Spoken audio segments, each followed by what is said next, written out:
Yeah. All right. This is it. Well, kick us off, Ahmed. Yes. Where would you like to start? So first of all, I appreciate you driving this long drive. I appreciate it. You probably put it in the maps and I was like, oh, that's a bit long. But I appreciate you coming here. You got the fantastic coffee. I just want to, thank you for being here and introduce yourself to me. Yeah. Who are you? Yeah, fantastic. I'm Peter Webb. I'm an organisational and integrative psychologist.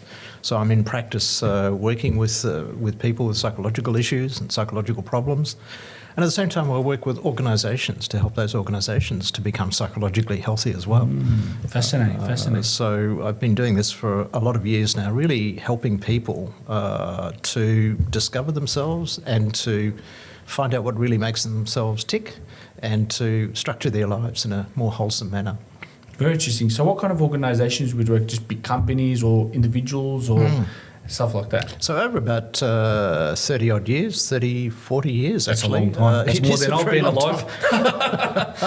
I've worked with large corporate organisations. I've worked with government agencies around Australia and internationally. So I've had the opportunity to work with CEOs, work in boardrooms, and to work with managers at different levels. But it all comes down to individuals. It all comes down to the choices that people make. And one of the things that really struck me in my career is that, I've made some pretty dumb choices in my life. And I sort of... Oh, my God. I reflected on that. As a psychologist, you're supposed to get, your stuff together. And so when I looked at my decisions and my choices, I went, how did I make such foolish choices? And so I began to look into it. I mean, I was a researcher at a university and... I started to realise that there's more to choices than just waking up in the morning and saying, hey, I think I'll do this. And so I pursued it. I studied it. And as a result of my own foolishness, I came to discover that the key is wisdom. Wow, wisdom. Because we all get stuck in that realm, I'll say, where decision making. It's all about decision making. For example, driving and it hits orange and then you say to yourself, oh, just go over that line. And then there's a cop around the corner waiting for you and now it's all of a sudden red and you're like, why did I do that decision for? Yeah, everything's a choice. It's a sliding door moment, right? If only I'd gone left instead of right. If only I'd chosen this instead of that. But you see, most of the choices we make in life, we don't realise we stumble into them. And it's not till afterwards you step back and you go, was that a good choice or not? Wow, stumble into them. Can you tell me about that a little bit more? Well, it turns out that the research that I did about 15, 20 years ago now, and I worked with another researcher, Dr. Barry Partridge, through the University of Wollongong, and we actually looked at the components of decision making. And it turns out that back in the 70s there was a psychologist by the name of Seymour Epstein, and he said the way we make choices is two processes going on in the brain. There's the rational, logical part, which is figuring things out, but there's the emotional part, which just feels and reacts out of those feelings. Ooh. And Epstein said, well, we're trying to balance those two. It turns out, though, that we're driven by our emotional brain much more than our rational brain. In fact, the rational brain is processing information at about the speed of 7 plus or minus 2 bits per second. Oh my God, that's pretty fast. Well, it is pretty fast, but it's kind of not as fast as the original Game Boys and computers that came out. That's correct. But the emotional part of the brain, what Seymour called the emotional response centre, is processing information at about the speed of 11 million bits per second. Oh my God. Like you don't even know that you're processing information, which is why, 99% of the choices we make in life are driven by our emotions. You're right. Yeah, everything. You just feel it. You just go, oh yeah, I feel good, I feel bad, that's my choice, because that's how we're wired. And really it goes back to an evolutionary point where your ancestors and my ancestors, hundreds of thousands of years ago, our ancestors might have been sitting around a campfire, probably in the jungle somewhere, and one of our ancestors said, I wonder if that's a saber-toothed tiger. Oh. And by the time he turned around to see his friend had bolted. Yeah. And his friend that ran is the survivor that is our descendants today. Wow. It's very incredible. Because it's our emotional brain that makes these decisions really, really fast. Well, that's okay, but our emotional brain is subject to error. Yes. And one of the reasons for that is that we kind of imbue patterns around us. We see patterns and we try to make sense of them. That's why you can look at a pattern of clouds and you can see, oh, that looks like a lion, that looks like a whale. No, it's just a cloud, but we kind of imbue it with a sense because our emotional brain can kind of see patterns and make sense of patterns. But it becomes a problem when you looked at what we called here in Australia the global financial crisis. A lot of the stockbrokers and people who were trading at that time were looking at patterns. They made decisions based on their emotional brain. Wow. And that's why the markets collapsed, because they were trying to see things as they'd always seen them before. Their experience was kind of the way they made choices, and it wasn't a good way to make choices. Incredible. So it's all decision and emotions. Well, it's about the emotional brain, and it's how you try to balance the emotional brain.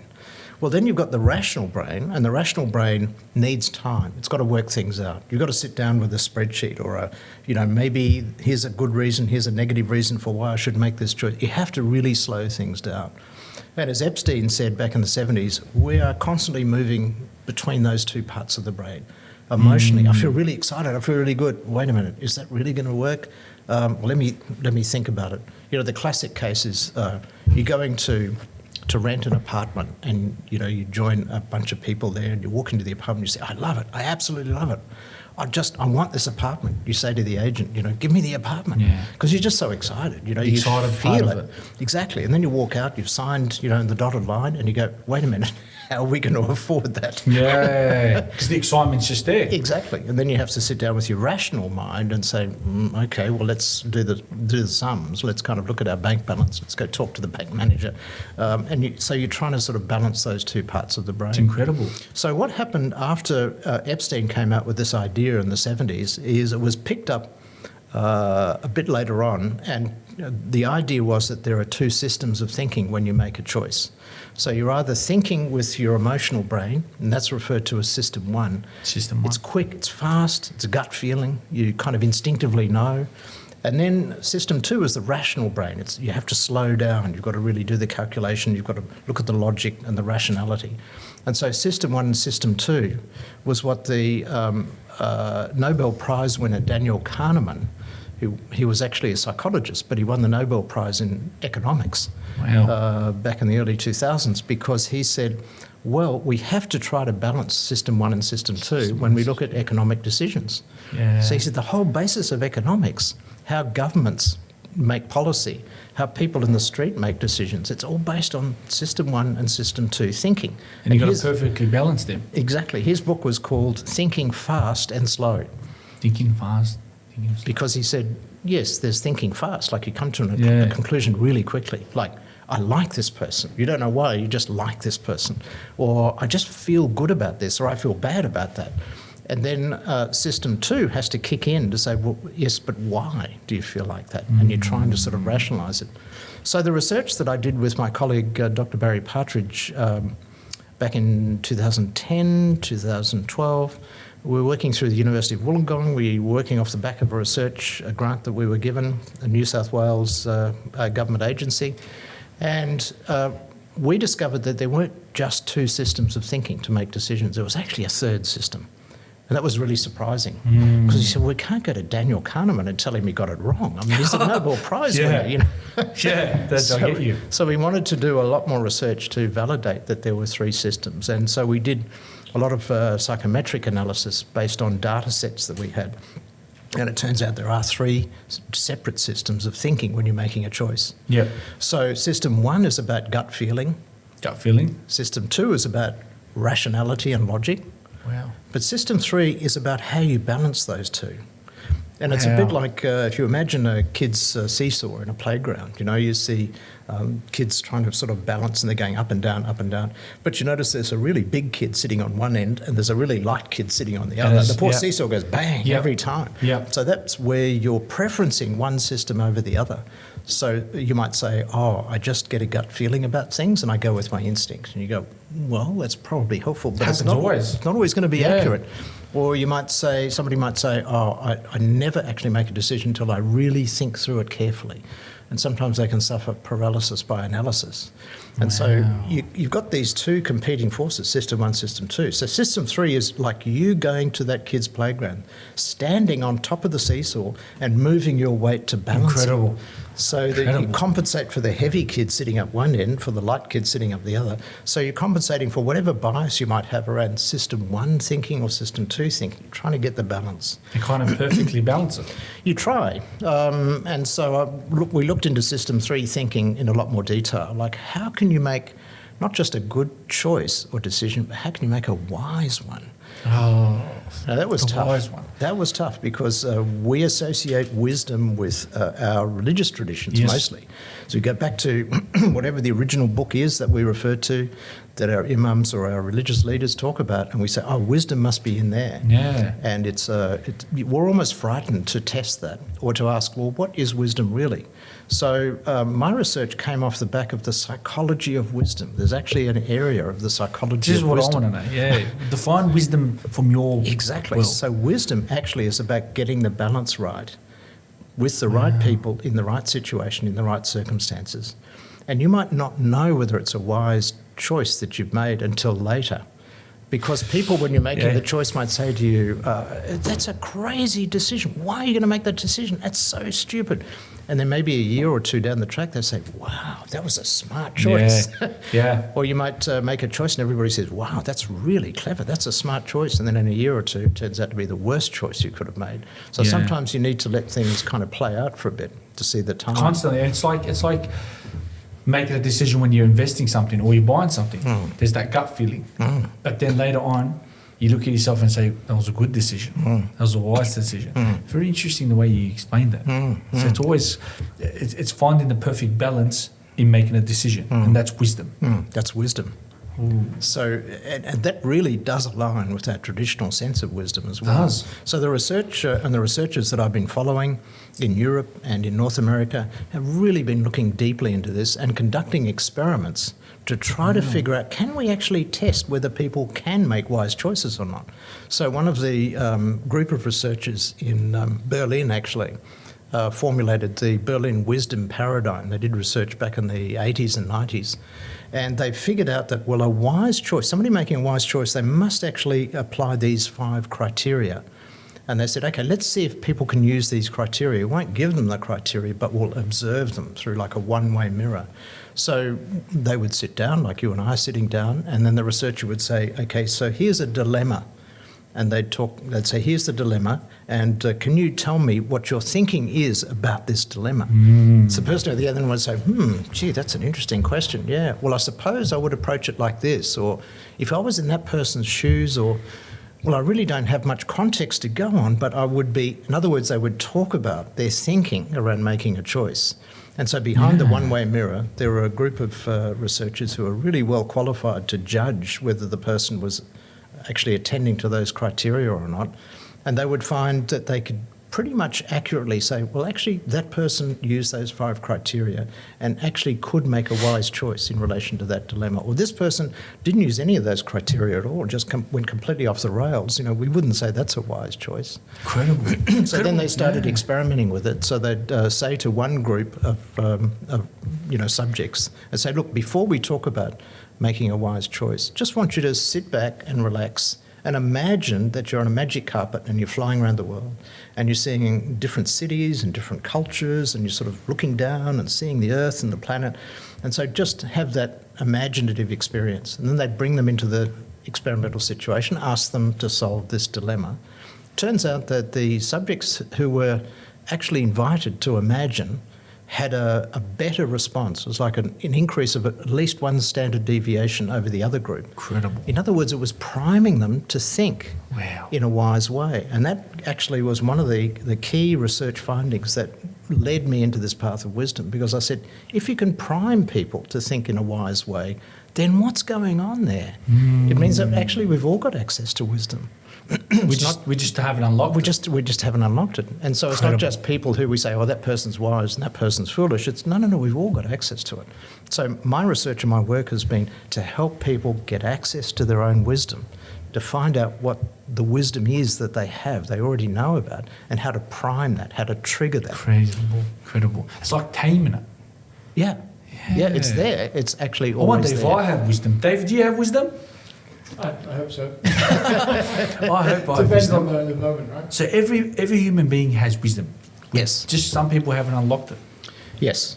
Yeah, that's what I discovered. And so this third system of thinking turns out to be the balance between system 1 and system 2. So instead of being ruled by your emotions, or instead of being ruled by your head, and a lot of people are, they only, Just- I don't just with the believe brain. it till I can think Yeah. about it, until I see it.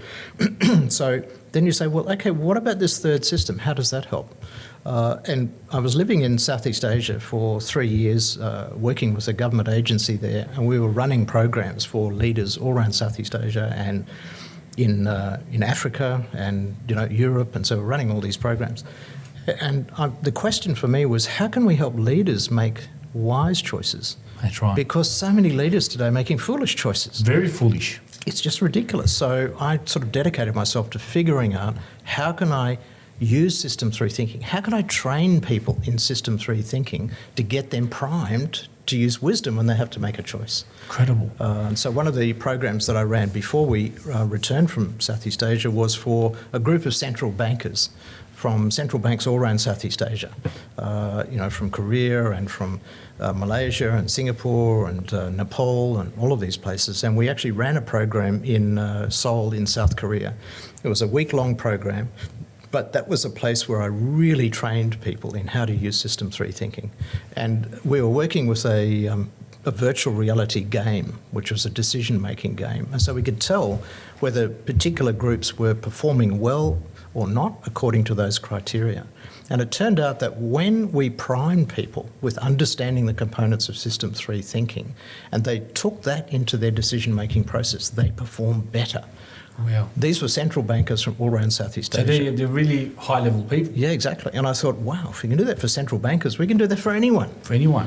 That's right. And so I've, coming back to Australia in 2019, I've brought that work back and I've been applying it in a clinical setting. So for individuals, adults, adolescents, helping them to learn about System 3 thinking and to apply it when they make a choice. They're not just going to run off with their emotions or get stuck in their thinking. They're going to say, wait a minute, how can I use these criteria for System 3 thinking? Maybe I'll get a better balance.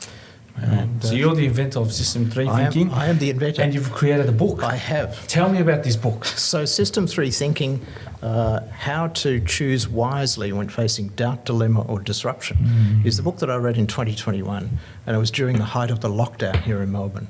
What do you do during a lockdown? Some people actually made sourdoughs, some people did jigsaw puzzles. I wrote a book.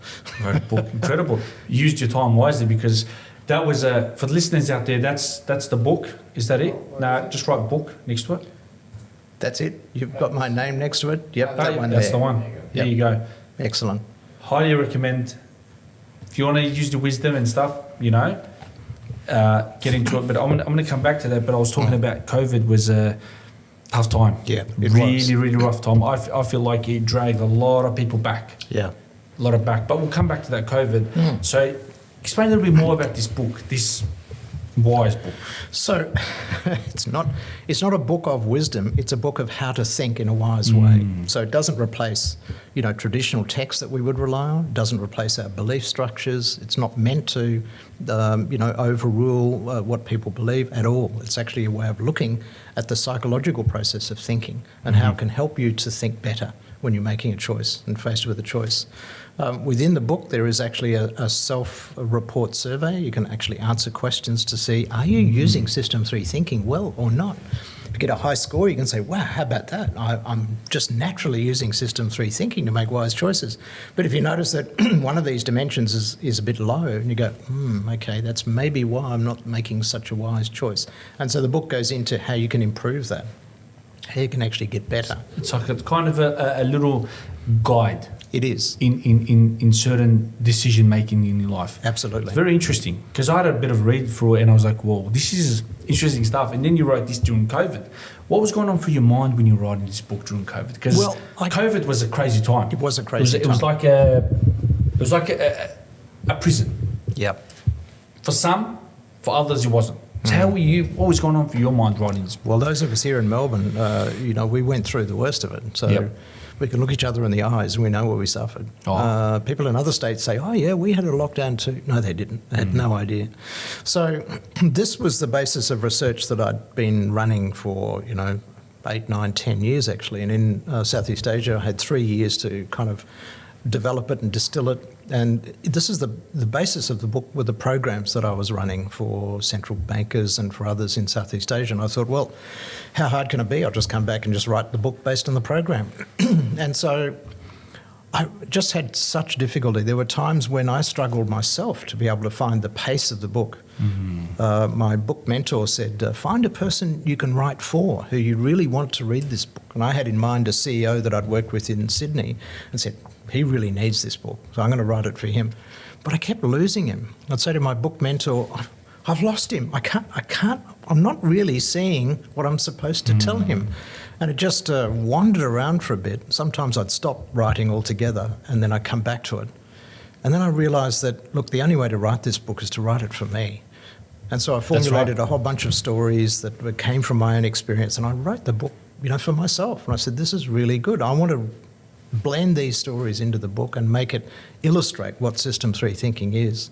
And as a result of that, it turns out that it's made the book much more appealing. So I give this book out to my patients. People who come and see me in clinic have actually read the book. I've run these programs for doctors. I've run programs for patients, people from the general public, as well as running programs for corporate clients. But it just has opened up a whole new field. And it's possible to say any community, if they really understand these 6 components of System 3 thinking, they can make wise choices. Any community can make wise choices. All they have to do is just understand the components and just get better at using those components, and they can make wise choices. It's incredible, yeah. People underestimate how important having a mentor is in your life. And I've been working on it, and I have some people out there now that are kind of mentoring me. It's incredible. It does take you to a whole different level in every aspect that you're lacking. So it's people that are out there that are kind of like down, mentor plays a massive role. Like I've just sat here now for about 10, 15 minutes and I've learned all about this stuff, the wisdom, decision making. And it always goes back to the same question. Is my decision correct? Do we ever know that answer? We think we do. We think we do, but sometimes we don't know until a little bit further down the track. So time actually plays a part here. It's all about context. It's all about the people involved. But what I've noticed is that if you prime people to use the 6 dimensions of System 3 thinking, they're much more predisposed to make a wise choice. They might still make a bad decision, but the probability is higher that they'll make a wise choice. So let me go through the 6 dimensions, because the first of these is focus. Focus. You can't make a good decision unless you're really focused. You can't be distracted with lots of different things. You have to really come into what's really important here. What's important to me? What's important to the people around me? I have to actually focus. I've experienced that, to be honest. Davey's been a witness of it. When I was early on in doing my episodes, I'll be focusing on notes and not focusing on the guest. And then my mind would clog up every week. So when you say focus, now I really focus, because it's important to pay attention to what's in front of me. Absolutely. And there are ways to develop that capacity to focus. Okay. I talk about that in the book. Yes. And the second dimension of System 3 thinking is actually lived experience. We have an expression in Australia that whatever the decision is, it has to pass the pub test. The pub test. Which means that you've got to be able to go into the pub and talk to your mates, and they've got to say, oh, really good, that sounds like a good choice. But if they say, that's ridiculous, what were you thinking? You go, maybe it's not such a good choice after all. Okay. In other words, it's got to actually live up to our experience, because what's true of you at the age of 15 is not true of you at the age of 25. Correct. And so making what seems like a harebrained choice at the age of 15 might be okay. As you go, well, you're young, you'll kind of live through it. But at 25, you try to make the same choice. It's going to lead to all sorts of problems. Destruction. It's like crime at 15. You might get juvenile and a slap on the wrist. But you do crime at 25, you're on different consequences, exactly. So our experience tells us that there's a trajectory of life, and that you have to understand the place that people are in at different parts of their life. So lived experience is important. And then the third element is actually decisiveness. And that seems a bit strange because we're talking about decisions. But Yeah. all too often, particularly when we're talking about wise choices, it sort of seems like you have to kind of sit on a mountaintop and kind of, stroke your beard and go, I wonder, but actually you can't make a wise choice that way. The best way to make a wise choice is to make lots of little decisions leading up to a big one. You can't just wait and say, I don't know whether I'm going to marry that person or not. I'll just wait to see how things turn out. You go, well, let's make lots of little choices. Why don't I take her out to this place? Why don't I get her to meet this person? Lots of little choices. And actually entrepreneurs say that too. They say it's best to fail fast and fail forward. So you make lots of little choices. You don't get stuck. So making little decisions, a little date here, take it here, and kind of see how things are. Exactly. Instead of going for the big leap. Going for the big leap, exactly. Because then you're drowning pretty quickly. That's it. Yeah, it might be a wise choice, might be a terrible choice. That's incredible. So you learn through lots of little iterations. You learn through prototyping the choice that you want to make and just get some feedback on that. Is that also like the same thing when I hear a lot of people tell me they've committed crime and they're like, it's the experiences and it's little things that I've done that have led me to here. Yeah. It's the same thing pretty much. It is the same thing pretty much because when you realise all the little choices that add up to big choices, then you could sort of reverse engineer that. You can say, well, if I want to make that big choice, like now I want to turn my life around, now I want to actually go to university, well, then you go back and you say, what little choices can I make now to get me to that place? Instead of, saying, well, I did crime and I suffered and I can see now the little choices I made to get there. Well, now how can I kind of reverse engineer that and get myself out of that situation? It's incredible. It was like a discussion I was having with a mate about a couple of weeks back. Came out of prison, and he's a dear friend of mine. He spent quite a long time in prison, and he's like, how am I going to adjust? I'm like, maybe begin with little steps. Maybe do like a Cert 4 and do the diploma and then get into university. But if you go from jail to university, it's not going to fit too well because you come from a different background. Yeah. And now he's doing his diploma. Great. And it's just like he's slowly taking these little steps, but there's always this fear. That's it. So it's the little baby steps. The little baby steps. That's an important component of System 3 thinking, how to make a wise choice. And then the fourth component of System 3 thinking is actually about emotional regulation. Emotional regulation. You've got to regulate your emotions This because is a big one. you can't suppress your emotions, but you can't just let your emotions blurt out. I put my feelings and emotions covered for a long time, and it's not well because eventually it just pops. It just pops, exactly. You just burst out. And so you've got to know what you're feeling, be able to name what you're feeling, and then it helps you to name what other people are feeling. And then you can start to use that information, emotional information, to actually drive your brain away from just being overwhelmed by emotions and much more towards using your rational brain to monitor your emotional brain. So it's really important to get emotional regulation together. You talk to people and they just kind of fly off into a rage at no hesitation. They bang the fist on the table or they just, kick over the chair and walk out of the room. Why does that happen? Because they're letting their emotional mind overrule their rational mind. They're just swept away with their emotions. They don't know what they're really feeling. They're just feeling a reaction to something. And it takes some time to learn emotional intelligence, to build up the competency of knowing your emotions and working with your emotions. It's incredible. I spend a lot of time with kids and with adults helping them to learn about how to use their emotions. So emotion regulation is a critical component. You can't make a wise choice if you're kind of losing your cool all the time. You're right. And if you lose your cool, you've been defeated. I've read that in the book of Marcus Aurelius. He talks about that. He says the person that angers you becomes your master. Very true. You know what I mean? And it's very true because then they control how you feel and what you think and what you want to do because they made you angry. You've lost the battle. And I used to be in that category where I used to lose my anger so quickly. And then I realised that that's a weakness. It's not a strength. It's not a strength. It's not a strength because you want to be able to sit down and listen to everyone. He might have a different answer. He might disagree with you, but it doesn't matter. Keep calm. If I'm going from banging and being angry to just listening and observing everything. Exactly, to try to get that balance, that emotional regulation. That's very important. Because it turns out that most of us are emotional because we're afraid of what other people think of us. And we try to react.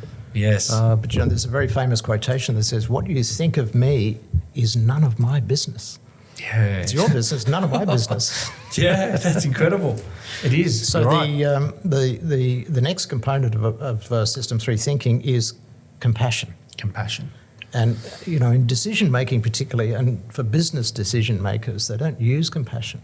You know, the business schools don't teach compassion. Mm-hmm. They teach rationality and finance and making tough decisions. Don't worry, it's only business. But, you know, we live on a single planet, you know, and we're part of a community and part of a society. And to make a decision that harms the society or the community or harms the planet, you know, it's not a compassionate choice, it's not a compassionate decision. So leaders who really incorporate compassion into their decision making are actually using wisdom. And it turns out that compassion is an implicit part of any of the great books that talk about wisdom. You know, they always talk about compassion. It's at the heart of what we understand wisdom to be. So compassion, turns out you can actually learn how to be compassionate. If you're not feeling particularly compassionate because you think other people are doing the wrong things to you, well, first of all, you have to regulate your emotions. Are we all born with compassion? Turns out we are, actually. There's a lot about the way we're wired. We actually are hardwired for compassion, but we get it bred out of us. Our schools, our Why do we religious struggle leaders. to show it? Well, because we're afraid. We're afraid of what other people think of us.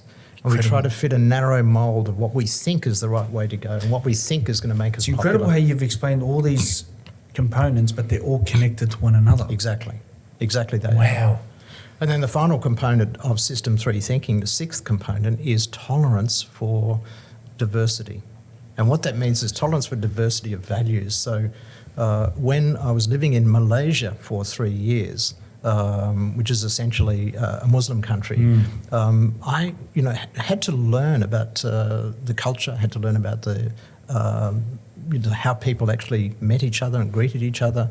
Very different. Very different. Yeah. But the warmth of that society and the welcome of that society and how I could look on those value systems and see, well, they're not necessarily my value systems, but I can accord to that, I can fit in with that, and I can see how that actually plays a part.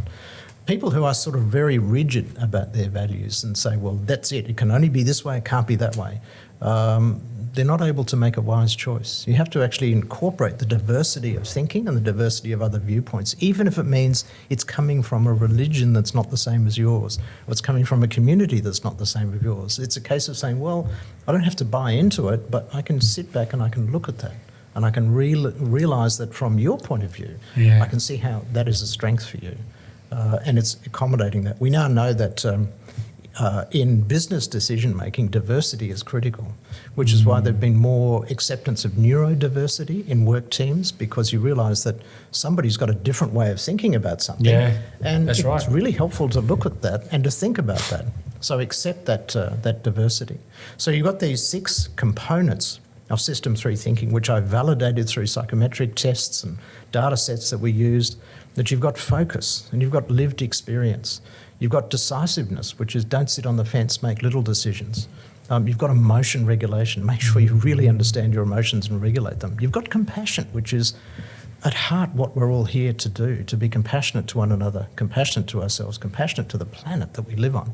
Then finally, you've got tolerance for diversity of values, that you can recognise that there are different value systems around the world and how to actually live with that. Culture, religion, everything, and kind of just listen to everything. Exactly. And if you can do all of that, then you can make a wise choice. And so in the book, I talk about how to increase each of those 6 dimensions, how to build on them and make them work. The book has an assessment tool where you can actually find out which of those 6 are high, medium or low. And then you can go into the chapter and actually figure out how I can get better at this. It's incredible. All these components to make a wise decision. Exactly. And that wise decision is pretty much the decision that you'll carry on with your life. It is. Because in my opinion, I believe the hardest decision for anyone to make is marriage. Choosing the right partner. You know what I mean? And what I learned there is taking little steps. Don't rush. Take little steps, whether it's going for a date, looking at here, talking about certain things, seeing the disagreements, and then making a decision from there. Because if you can't do these little things and all these little components that you have, you can't make a wise decision. Because then you marry someone and then you're like a year and a half later, oh no, this is the wrong person to marry. So that's incredible. Well, think about using those 6 components to choose a marriage partner. You've got to focus, like what's really important to you. You have to kind of look around and see in your community what is accepted as a good choice in a marriage partner, because that's relevant. There's context. then you have to make these little choices, prototype your way forward. Then you have to kind of regulate your emotions. Don't let your emotions get away with you, because that can just cause you can get too hot, you can get too cold, and you might make a wrong choice. And then actually look at compassion. How can I be compassionate towards myself and towards this other person in my life? How can I recognise her values or his values compared to mine, and how can I actually accord with that? If you're able to do that, you're more likely to make a wise choice in a marriage partner. Incredible. What's your opinion on it, Dave? Yeah, well, I was just going to say, how do you think we could get this out to the masses? We're doing podcasts and we could try to educate people. But it is a very insular thing, right? It's very like on your own. You have to do these decisions. You have to make these decisions in your own mind. You have to be educated enough to make those decisions in real time. It is a very real time thing, right? Absolutely. As you say, it's those moments that you choose to make that decision. Yes. And just how can we, teach that and educate people into that way of thinking? Well, I've been doing that. I've been teaching people how to do that. And so it turns out that this is kind of like a manual, a little manual about how to make a tough choice, because sometimes when you're faced with a really difficult problem and you can't go to your parents or you can't go to your religious leaders or whatever, because they'll ridicule you, and you go, Judge. I'm looking for someone to guide me, and maybe there isn't anyone to guide you, and you're kind of trying to figure out what's the best way forward. You'll try to kind of calculate it, but it's not a problem that is calculatable. So then this presents a tool for, what do I do when I kind of run out of road? I don't know what to do. I don't know what I don't know, and there's no one around to guide me. What am I supposed to do? And so this book represents a guide to help you, because as you read through the book, you can go, oh, okay, I get it. Okay, how can I be more focused? Or how can I actually tolerate the diversity of values that I'm looking at? How can I kind of regulate my emotions? And then if you bring all that into the context, then you're more likely to make a wise choice. When I was actually training central bankers in Southeast Asia, I was aware that they were going to be facing unforeseen difficulties in their country's finances, and that has actually turned out to be true.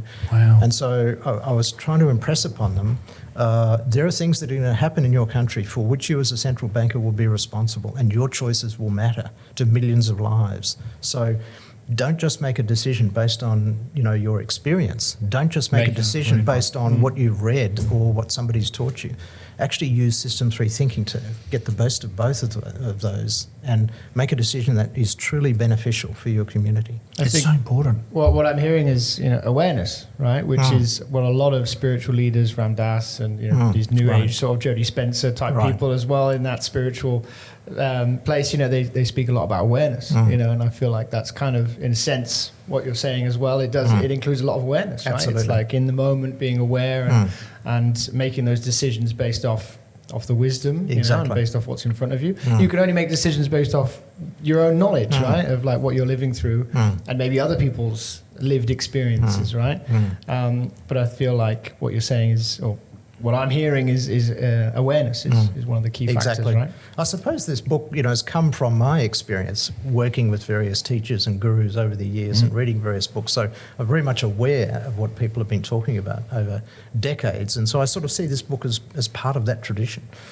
It kind of sits in there, but it's a way of giving you a framework, a thought framework to help you. So that was I think it's a contribution of the book more than anything, is here's a guide. You're not sure which way to go. Well, you can actually look at these 6 dimensions and say, which one of these do I need to get better at so I can make a wiser choice? It's incredible. Decision making, like you blew my mind in early conversation when you said that we make many stupid mistakes and decisions in our life. I've made many foolish decisions, whether it's anger. I actually want to touch base with you about anger, especially when we make decisions while we're angry. So I was reading about an article a while back where they were talking about how the brain actually gets delayed when we're angry. Is that true? Well, actually what happens with anger is the brain gets incredibly focused. Like you get this, everything narrows down. It's like that, the way filmmakers create this kind of zooming in effect. Circle. Zoom in, and that's all you're looking at. So anger narrows your attention, whereas compassion widens your attention. So there was this fascinating experiment done in the US back in the 90s where they they had the two groups of doctors, and they'd give the doctors some test results. And from those test results, they had to determine their diagnosis, some x-rays and some blood test results. And so the one group of doctors said, well, here's the information, so have a read, have a look, and come up with your best diagnosis. And then another group of doctors, they actually gave them some chocolate before they gave them the information. Said, oh, we've got some chocolate here, why don't you have some chocolate? Oh, okay, thanks very much. They'd munch on some chocolate, and then they'd look at the data. Well, the doctors that were given the chocolate made better diagnoses than the doctors that weren't. Wow. Would you like some chocolate? That's incredible. But that's because there's a narrowing of focus if all you're presented with is that. Yeah. And there's a widening of focus if it actually opens up your positive mindset. And so you're more likely to make a better decision if you're feeling good. And that's like, would you say that contributes as well, like meeting people, shaking their hands, smiling, making them feel warm and safe? Exactly. Yeah. Because I used to do the opposite. I used to have this full-grown beard. I used to let myself go during COVID, especially during COVID, and I adapted to that life. And then I realised one day when I was with a friend, I was going to Coles and I was paying to the register, and she was kind of nice. She was smiling, saying, hey, who are you? And I was just like, I didn't know how to communicate. And then my friend looked at me and he's like, are you an alien? And I was like, no, why? He's like, you can't do that. And then from that day, I changed my whole life around. Made sure I groomed myself and looked good. And now I say hello to everyone and smile. And because the way you present yourself is the way people are going to, communicate with you. Like just how you said, just that little chocolate made a big difference. Exactly.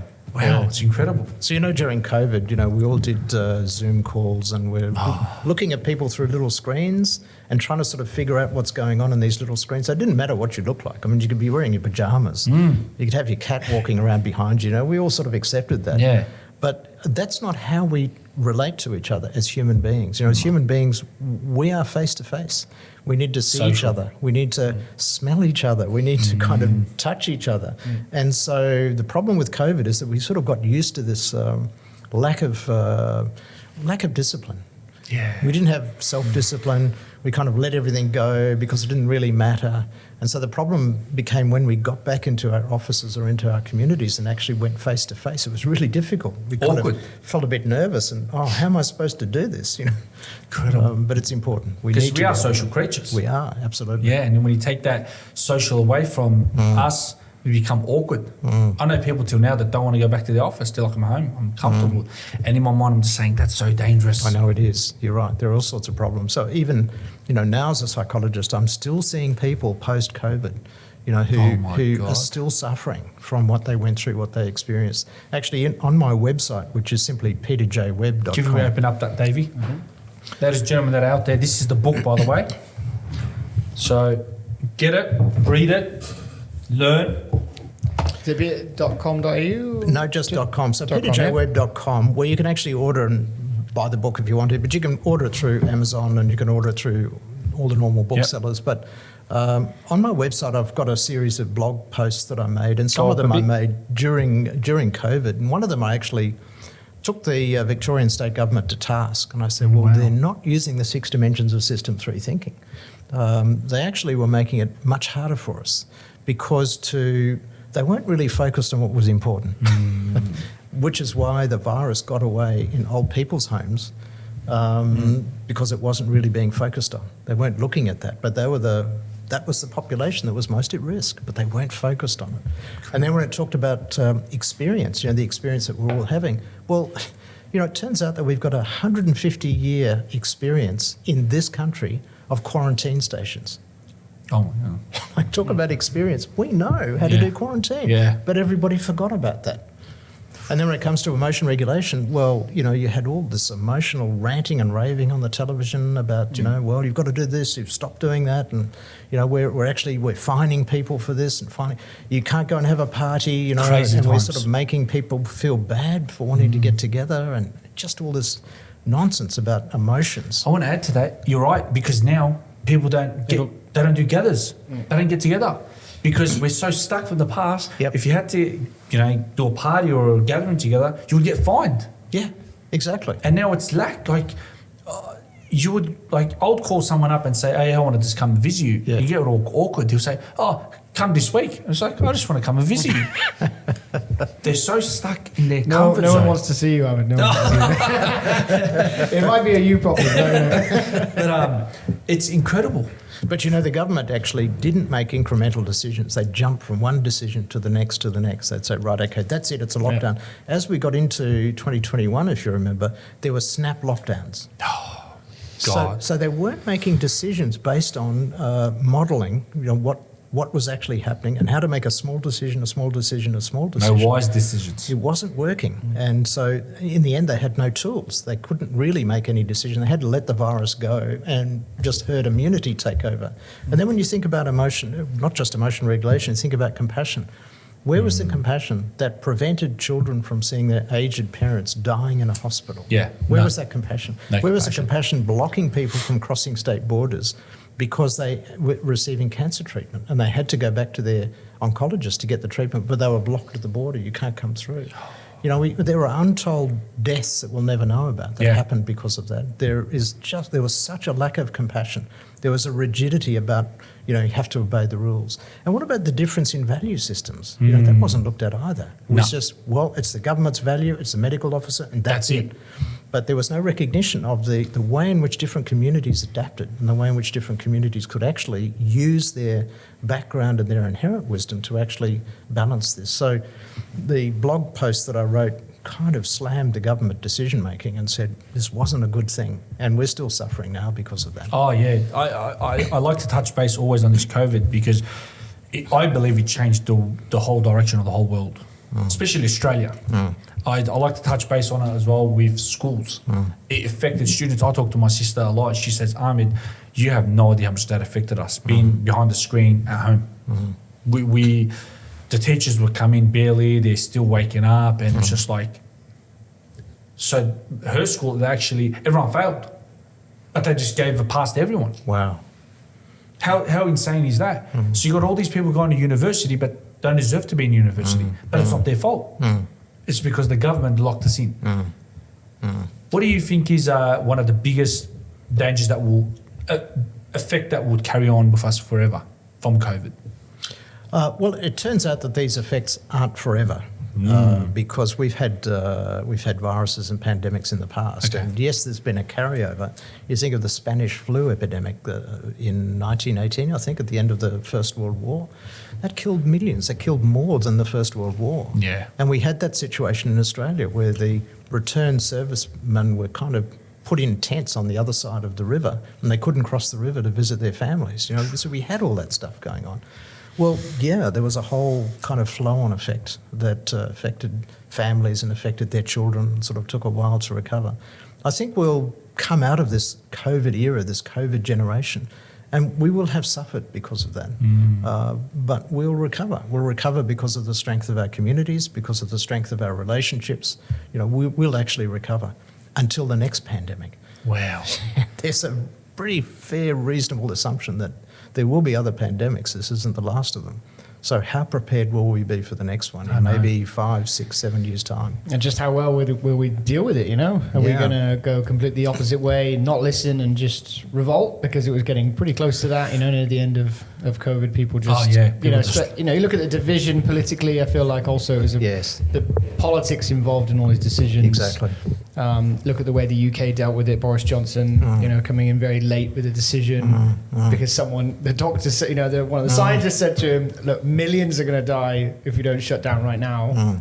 You've already delayed a month, And those were political decisions. Yes. All of those were political decisions. Yep. And the entire 2 years, 2.5 years, 3 years were all political decisions. And it was if you're a right-wing politician or a left-wing politician, you made different decisions. Exactly. Based off your political view, cost lives. So, and this is only going to continue, with the next, look at how divided we are, look at the States, look at Trump, look at, I can't imagine Trump's going to lock people down again if it ever happened during his, Well, this is the sliding door moment. This is the consequences of your choice, your political choice or the choices of political parties and how that has this knock-on effect. And it can affect generations to come. It's just incomprehensible to think about, the impact that the Ukraine war is going to have. The impact that the Israel-Gaza conflict is going to have. This is going to affect generations to come. Generations, because the experience of the adults and the experience of the children gets into their DNA, and that DNA gets passed on. So the memory, the genetic memory, gets passed on. It's just incredible, the impact of these things. So, ancestral trauma, right? Ancestral trauma, yeah. So make sure you make wise choices. Because it'll affect your DNA, it'll affect your children's DNA. Coming from you obviously come from a psychology background and stuff. Do you believe we are born with hate? Or is it something that's taught? No, it's something that's taught. Incredible. We are not born with hate. There is a genetic component of trauma, and that seems to be conveyed to the next generation. But hate, no. We're actually born ready-made and wired for compassion. But we get influenced by the stories that we're told. We get influenced by what we direct our attention to. Well, look at this, and then now you should hate. Focus. Exactly. And so we get focused on the wrong things, and it creates a lot more trauma, and that could be a real issue. Yeah. Going back to decision making, we make a bad decision and then we want to let go. How do we deal with letting go? For example, made a wrong decision in marriage, went terribly wrong, divorced. How do we let go of that? How do we walk away? Well, you have to apply these 6 dimensions to yourself. You have to say, okay, so what's the situation I'm in at the moment? It's heartbreak, it's pain. I sort of feel like I made a wrong choice, and how can I correct that? You go, okay, so what do I need to focus on? What is it about me that I need to focus on, that I need to really understand? What about my lived experience and the experience of others? How does that sit within the context of my community? And then, well, how can I make little decisions that will help me? A little choice. How can I kind of look after myself a bit better?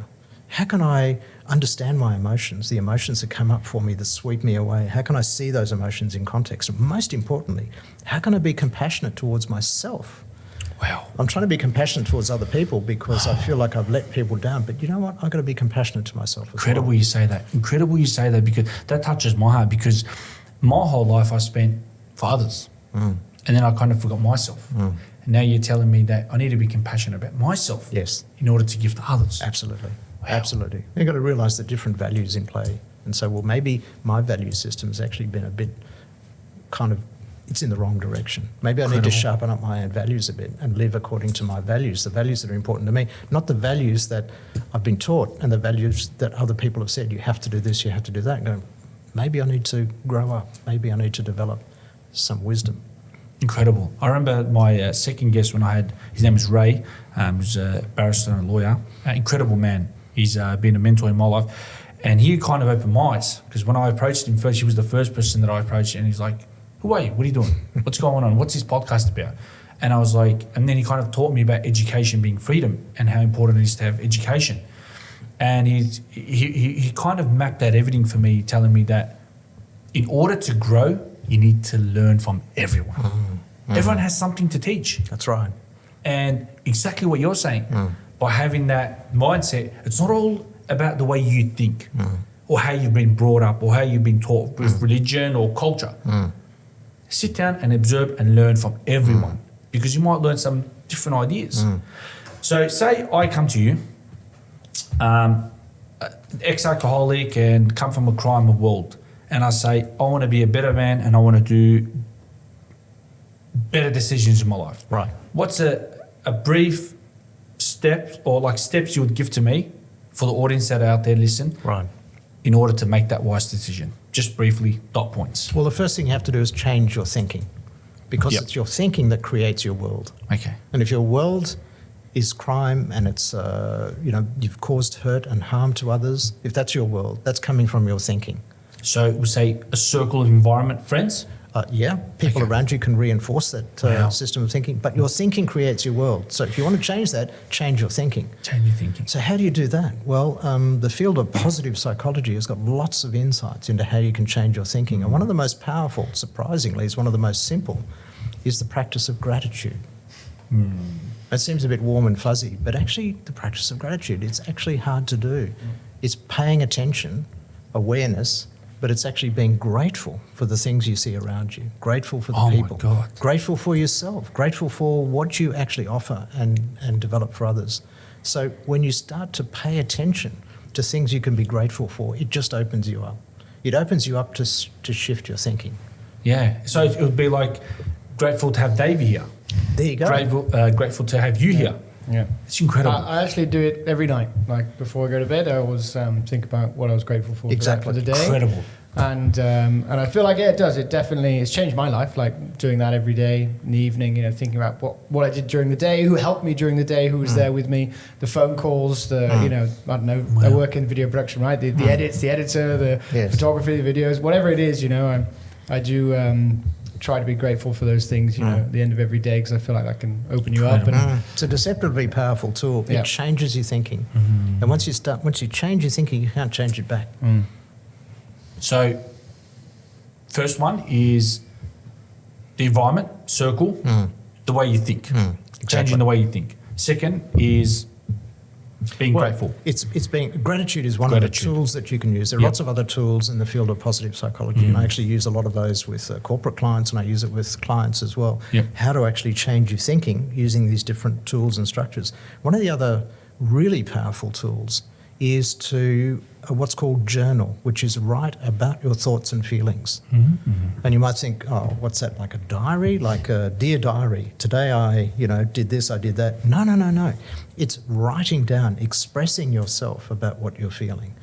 Today I noticed this, or I really feel upset and frustrated. I don't know why, but you write about it in a journal. Now, some research done some years ago found that journaling, actually writing about your thoughts and feelings, is one of the most powerful ways to change your thinking. Incredible. Because it actually rewires your brain. And so how does it do that? Well, if you've got a piece of paper and a pen, it's not typing on a keyboard. You have to write it down.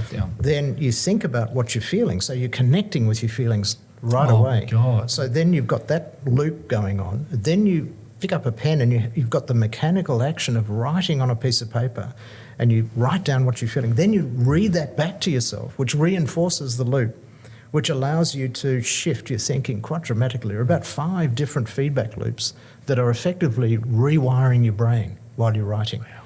And so, again, deceptively simple, but a really powerful technique. Marcus Aurelius, Meditations. It's all about his thoughts. It's all about your thoughts. And how long is that? 3,000, 4,000 years ago? That's right.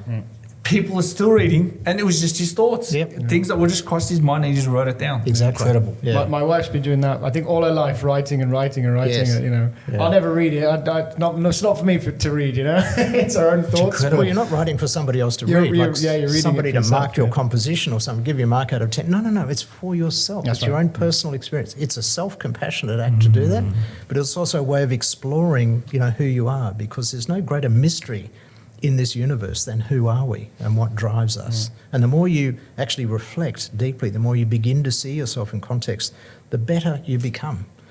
You become more compassionate, more open. You help others because you know where the dark spaces are in your own life, and you know where the light is in your own life, and you start to explore that.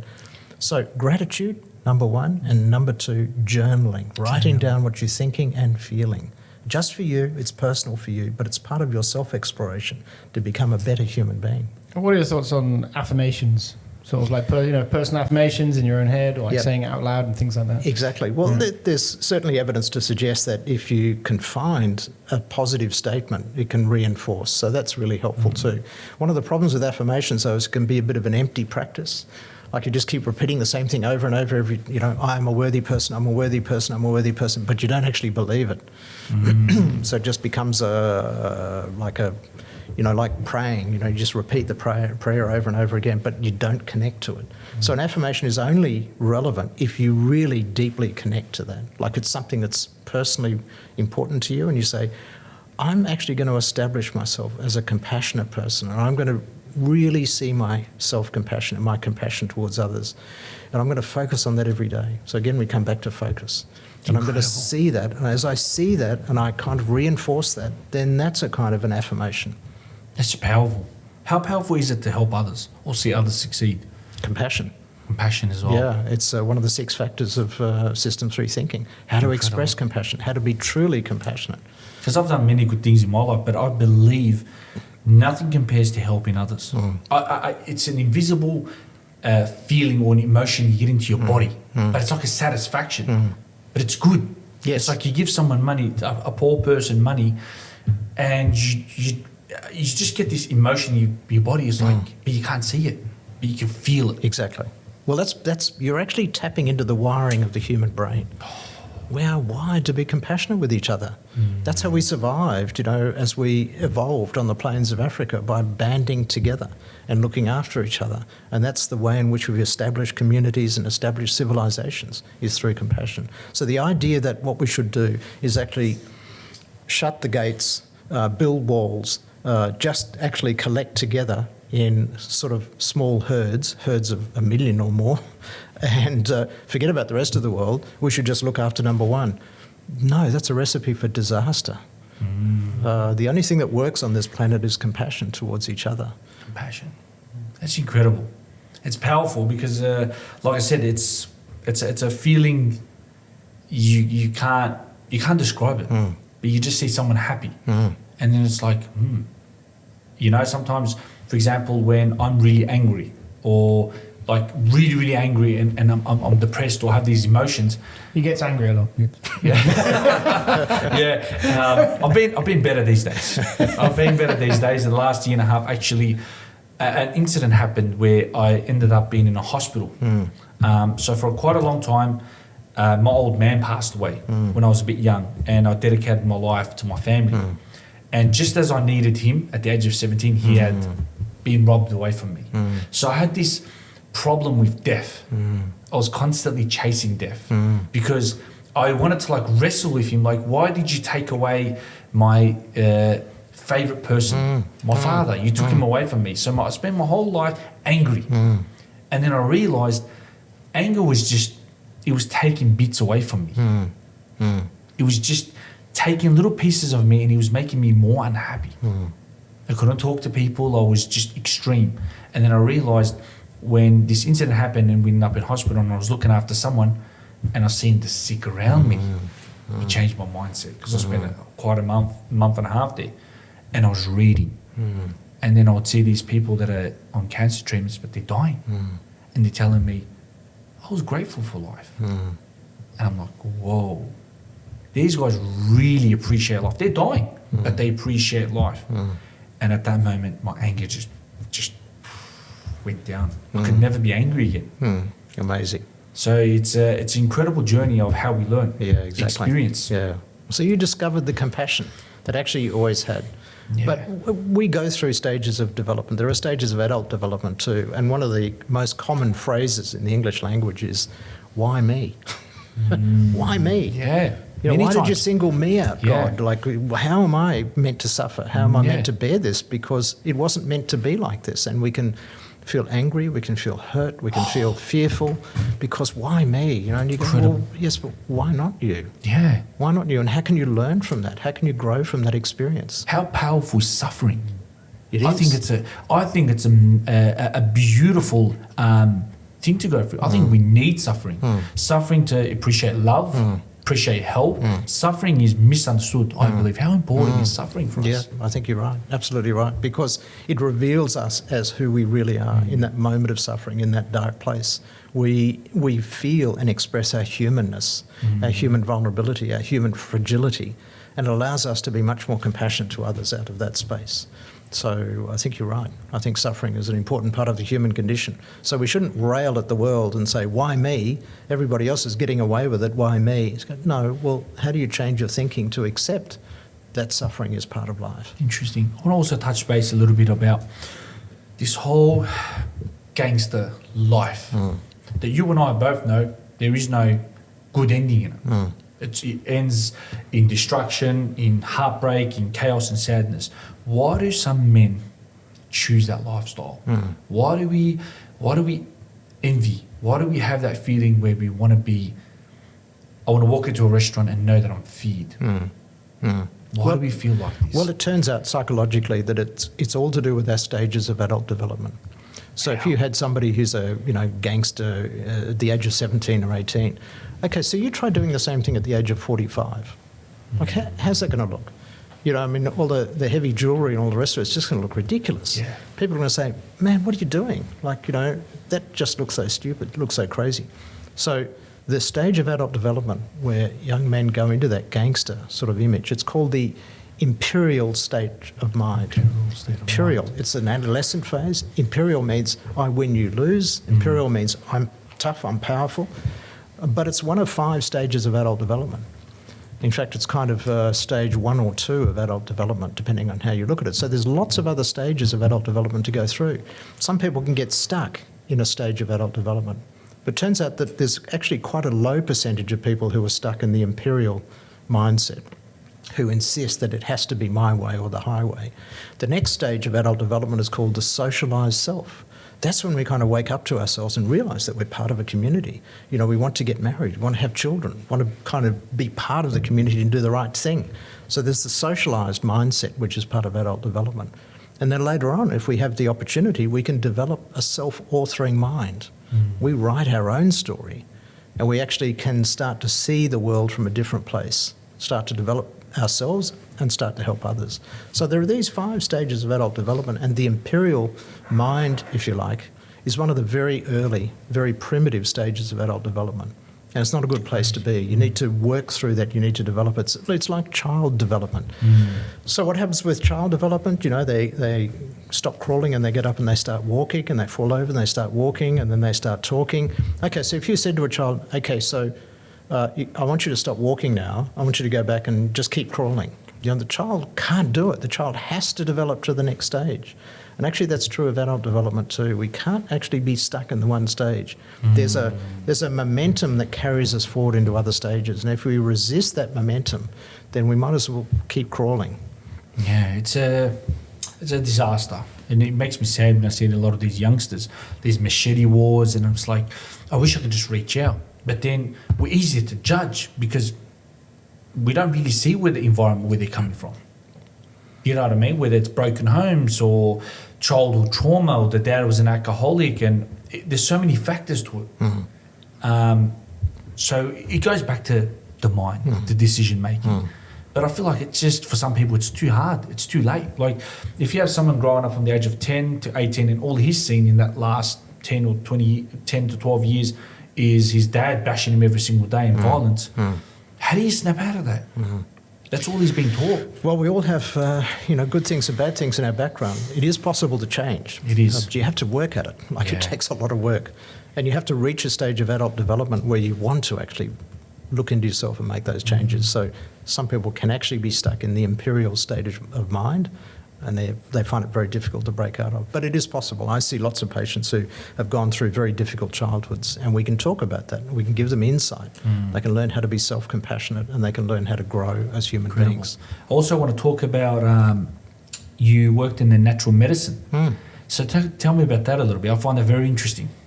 So I'm a kind of a rare fish because I trained as a psychologist, went into corporate life, and then decided I'd jump ship and do something completely different.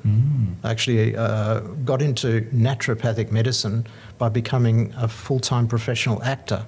Wow. As you do. Yeah. Interesting. So I sort of went from there into getting really interested and inspired by natural medicine, how to help people, heal people, using natural medicine. And so then I went into practice, and I practiced for a lot of years in natural medicine, using herbs and using other things, food, etc., to help people to heal. It's real. It's real. Yeah, it's real sure because it's been thousands of years around. Exactly. What are some good, important natural stuff that you can take for day to day? You recommend for men? How about water? Water. Nah, beer. Water. Not much people drink water. Yeah, exactly. So there's lots of ways in which you can stabilise and support the mind by making sure you're getting the right nutrition on board. I've been on Chilligent. It's a bit of a disaster, that one, because he plays with your feelings and desires a bit too much. Oh, right, okay. Yeah, but I've been on CMOS as well. CMOS has been doing wonders. But I don't know. I don't know if it's a mind thing. Yeah. Because I'm telling my mind that it's working. I don't know. Is it real? Is it good? Is it not good? I don't know. Be water, my friend. Be water. It's incredible. But well, with natural medicine, it's kind of proven the point about how powerful the placebo effect is. And that was often looked down on by medical researchers. Oh, it's just placebo, it doesn't have any meaning. Actually, the placebo is the most powerful medicine in the world. Wow. If you convince yourself about what's happening, you will rearrange the components of your body.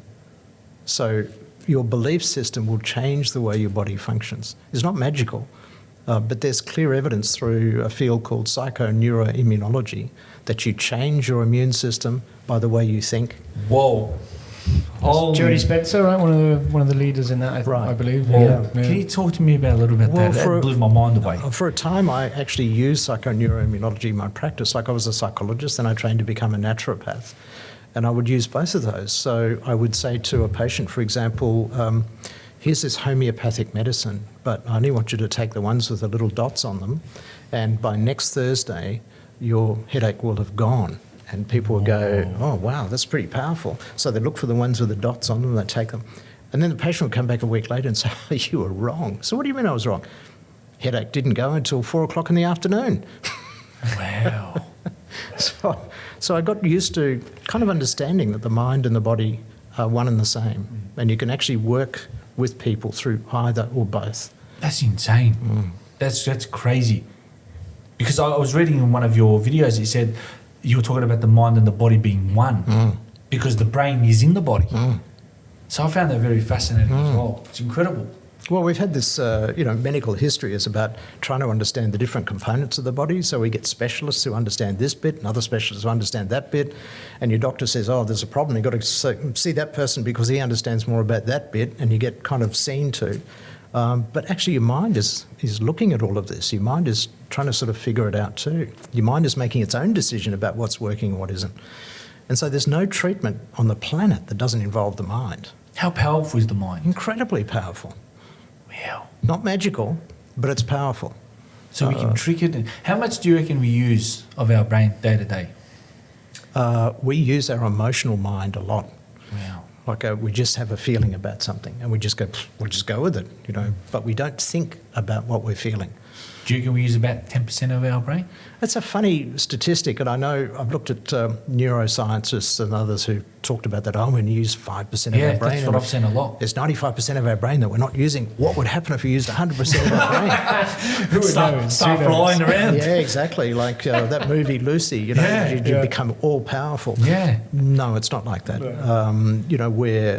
We're sort of channeling energy in the brain and through the body, and we're making best use of all the available resources that we have. It's one of the reasons why little children have way more synapses in the brain than we do as adults. Ooh. So a child at the age of 2 or 3 has got like about 10 times more synapses in the brain than an adult. Adult has way fewer synapses in the brain. You go, wow, well doesn't that mean that children are using all of their brains and they're much more powerful? No, actually, child development is the body snips off all of the actually connections that don't matter and the connections that don't work. It's a bit like pruning. You want a plant to grow really nicely. You have to prune it. You can't just let it bush out. No. And so the body does that automatically. It starts pruning the neurosynapses from a very early age to get us down to just the right number of synapses that can work for us. So you talk about how much of the brain are we using? We're pretty much using most of it, actually, because we've kind of been pruned down to use the synapses that really matter. It blows my mind. Yeah. Oh, my God. That's part of education as well, right? Because we're educating the children to... There you go. And that moulds the brain, Exactly. Our brains are being moulded all the time. Our brains are changing all the time. And right up until the time you draw your last breath, you're still actually changing your brain. Wow. Yeah, death is another one that I've been reading into, the final moments. What's the brain going? What is it thinking? It's very fascinating.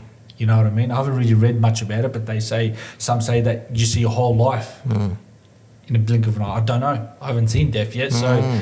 You don't want it's an interesting place. That's another place. Well, biochemically, one of the reasons why that happens is you get a flood of hormones which change your perception in that moment. And so that's why you kind of feel as if you see your whole life flash before you. It's because you've gone into a critical state of acidosis, and it changes the way the synapses work. It's almost like a drug-like effect. It's like, hallucinations, right? When you're sort of nearing death, you start to see things, or maybe you fall asleep, don't realise you have a dream and you think it's real, and it's like it's a state of confusion, right? I guess that happens in older people, and also when you're Incredible. nearing death. Or you talk to people who look after people who are dying, in hospices, and they know all about the different stages of death, and they know what people go through, and they're very, very compassionate to people with their own experience, what they're going through as they die, and it's something we all have to accept, and we all have to look at. It's a tough world. What's it going to be like? At that moment, at that last moment, when you're seeing your life, and you're letting go. You're actually letting go. What is that experience like? It's a deep one. Makes me emotional because when I went see my old man go, I was pretty much in hospital with him about it. It's a scary place. Many questions. Many questions, many regrets, because now we get stuck with, I believe another bad thing in life is regrets. It's like bad decisions, because it's like, why couldn't I spend more time with that loved one? And then that lives forever with you, because now they're gone. So death is a very interesting place. It is. But regret is only useful if it helps us to revise our view of ourselves. If it helps us to grow and develop. You can be regretful and you see what you might have done differently or better, and you can incorporate that. And then you don't regret anymore. Because regret is only a means to an end. Interesting. Regret's very powerful, isn't it? Because it can be an overbearing sort of negative energy.